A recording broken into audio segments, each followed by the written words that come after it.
Time sure flies when you're having fun. Oh, Paimon's exhausted. Guess it's about time to head back and get some rest.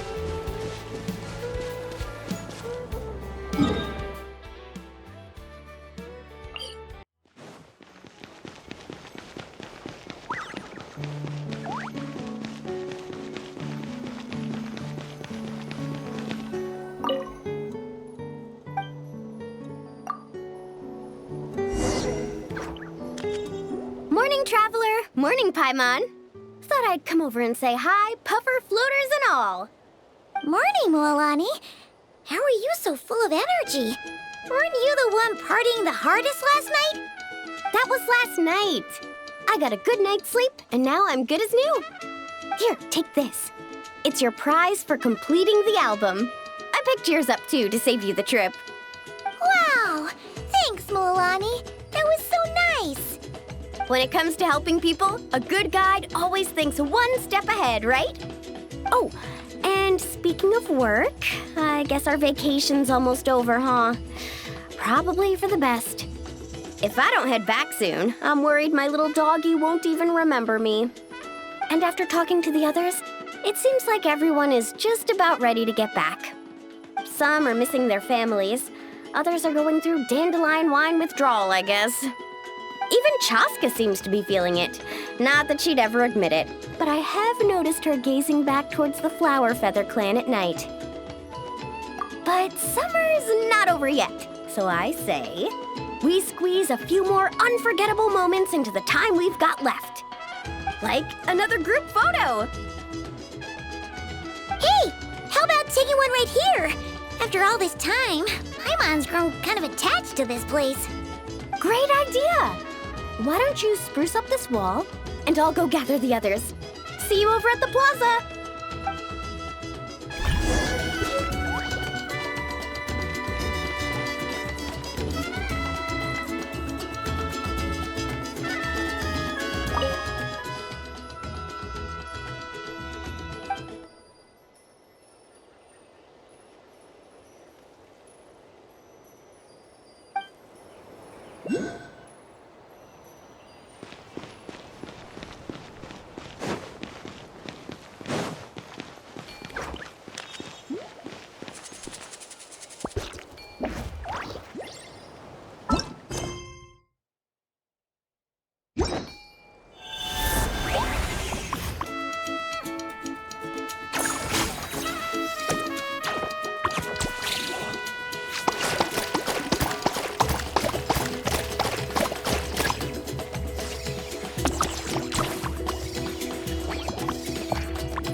Amazing!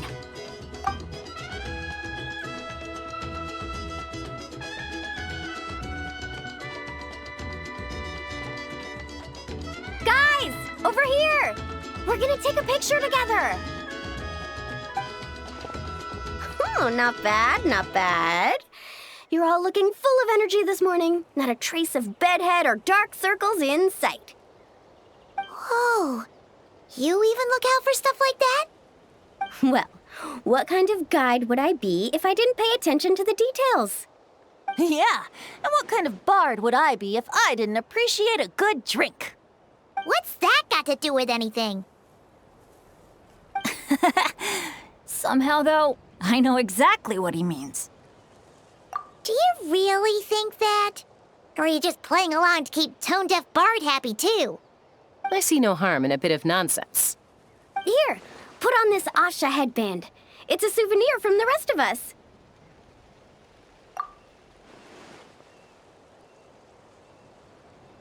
It really suits you. Alrighty then. 3, 2, 1.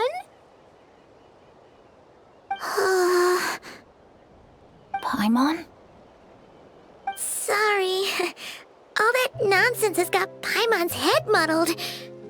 Her mind's gone completely blank. Don't want it all to end, huh? Are you worried once you say those words, the vacation will officially be over? How the... Paimon thought peacemakers couldn't read people's minds. Oh, Paimon. Don't worry, Paimon. Summer's sure to come again. Just like you said when you made that wish to the Pyro Archon. Even though we'll all be going our separate ways, as long as we cherish each other's friendship, I just know that our paths will cross again. Bennett's becoming quite the talker, huh, Professor Venti? Well, I wouldn't dare take credit for something like that. Your tone would suggest otherwise. Come on! Paimon was just starting to feel inspired! Why don't we just give it another try? Yeah, let's do it all together this time. Huh. What should we shout? Sounds good! 3, 2, 1. Lucky Star! So, what are your plans for the future, Bennett? If you're having trouble deciding, you can always park it in the People of the Springs for a bit. Or however long you want, really. Thanks for the kind offer, Mualani. I actually went to see the Pyro Archon to tell her how grateful I am for everything she's done for me. She told me that the domain we entered was an abyssal simulation of the Mare Javari. It was extremely unstable, and now it's completely gone. Later, when we got on to talking about my future, she said I was more than welcome to stay here in Natlan, but also that she would respect my decision, whatever it turned out to be. And after thinking it over, long and hard, I've decided to return to Mondstadt. You miss your dads, don't you? That's definitely part of it. I promised to tell them everything that happened on this adventure, and I can't go back on my word. But also, when I said goodbye to my mom and dad, I promised them I'd become the most legendary adventurer in all of Teyvat someday. And no adventurer should stay in one place for too long. Bennett. What if your luck starts going downhill again the moment you leave Natlan?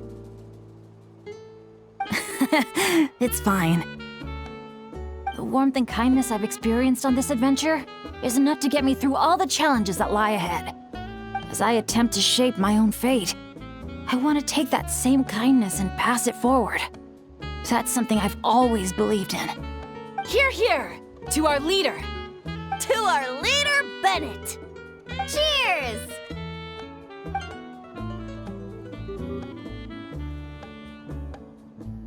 Oh, this is gonna be another all-nighter, isn't it?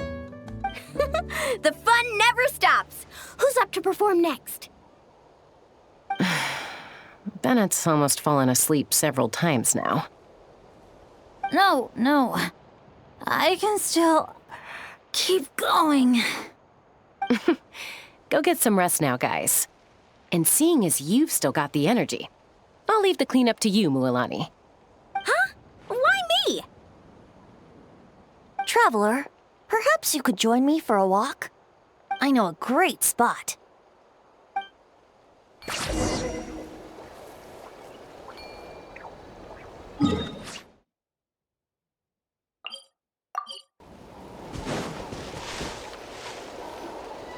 You might be tone deaf, but you sure know how to sniff out a good view.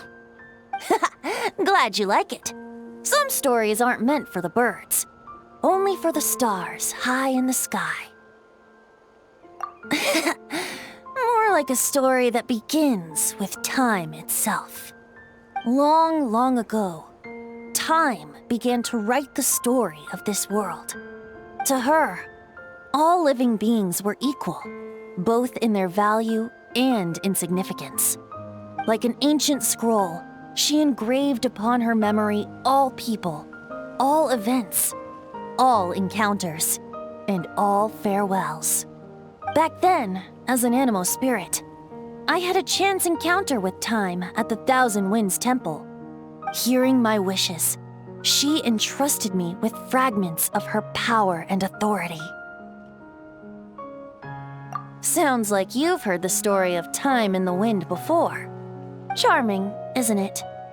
Through the memories engraved in rituals, poems, ruins, and ancient texts, the same beings she considered so insignificant have met her, time and time again. So, this is the story you wanted to share? More like the prologue. The corruption of the Mare Javari is tied to time itself. To put it another way, it is a calamity present in every moment that will ever be. Unlike Time herself, I have always cherished many wishes in my heart. 500 years ago, to prevent the corruption of the Mare Javari from spreading beyond Tenochtitlán, I blew it off the timeline, turning it into the Windless Land. Oops, seems like I may have confused you. If you're asking about how the Mare Javari disappeared from Tenochtitlán 2 or 3 decades ago, there may be someone else better suited to tell that story. The Mare Javari has been the bearer of too many stories that weren't meant to be its own. I merely played a part in one of its chapters. And the choice I made 500 years ago came with a price. Some souls were unable to return to Mondstadt as a result, while others stayed to settle in this land, merging with the Monitu to become the Asha we see today. So the reason you're here in Tenochtitlán is because... Correct. I'm here to collaborate with the current Pyro Archon, Mawika. Correct again. The flame was our signal. Only by having Mawika open a rift between that space and the true Mare Javari could I sneak in and bring back all the souls who wish to return. As for my little trick of bringing back memories as well, it's not the first time I've pulled that off. Mawika also mentioned that you were planning to introduce us. Looks like I beat you to it, huh? I was glad to discover that she shares my love for fine wine and freedom. We got along great. Well, it really took it out of me for a few days. In fact, I still feel pretty dead on my feet even now. Oh, really? But thinking of all the Aether mead and dandelion wine still left to drink, I suppose I can hang in there a little longer. You don't look that tired to Paimon. So, don't think you can just pull out that little excuse and we'll suddenly foot all your bills. Oh, how you wound me, Paimon. You'll hook me up with some good liquor, won't you, traveler? I suppose to protect Mondstadt, and that everyone who wishes to stay there has the freedom to choose their own path.